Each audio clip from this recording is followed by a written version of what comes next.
8 মাসের পুয়াতেই বৌদি 3 মাসের জন্য আমেরিকার ট্যুরিস্ট ভিসা নিয়ে আমেরিকাতে গিয়ে বাচ্চা জন্মাতো। জাস্ট কারণ একটাই যে আমেরিকার নিয়ম অনুযায়ী কোনো বাচ্চা যদি আমেরিকাতে জন্মায় তাহলে সে আমেরিকার সিটিজেনশিপ পাবে, আর যখন সেই বাচ্চাটি বড় হবে তখন তার বাবা মাকেও আমেরিকায় নিয়ে যাবে। হ্যাঁ, এটা আর কেউ নয়, আমাদের পাশের রাষ্ট্র ভারতের কথাই বলছি। যারা নিজেদেরকে দাবি করে তারা অনেক বড় দেশপ্রেমিক এবং অনেক হাই সোসাইটিতে বসবাস করে, এবং বাংলাদেশকে বলে আমরা নাকি চোরাচালানকারী, আমরা নাকি ছোট লোক, গরিব। ব্রো, দেশপ্রেমের কথা যদি বলো না তাহলে বাংলাদেশের সমকাছেও তোমরা আসতে পারবে না। কিছুদিন আগের কথাই বলি, জাস্ট দেশের পরিস্থিতিতে ছাত্র জনতা নিজেদের প্রাণ দিয়ে দিয়েছে, একটা বারও ভাবে নাই।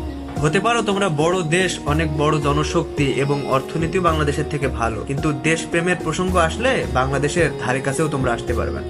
বাংলাদেশের সাথে টক্কর নেওয়ার আগে একবার পিছনে ভেবে দেখবা বাংলাদেশের ইতিহাস। ধর্ম এবং দেশের প্রসঙ্গে বাঙালি কখনোই পিছু পা হয় না। So be careful.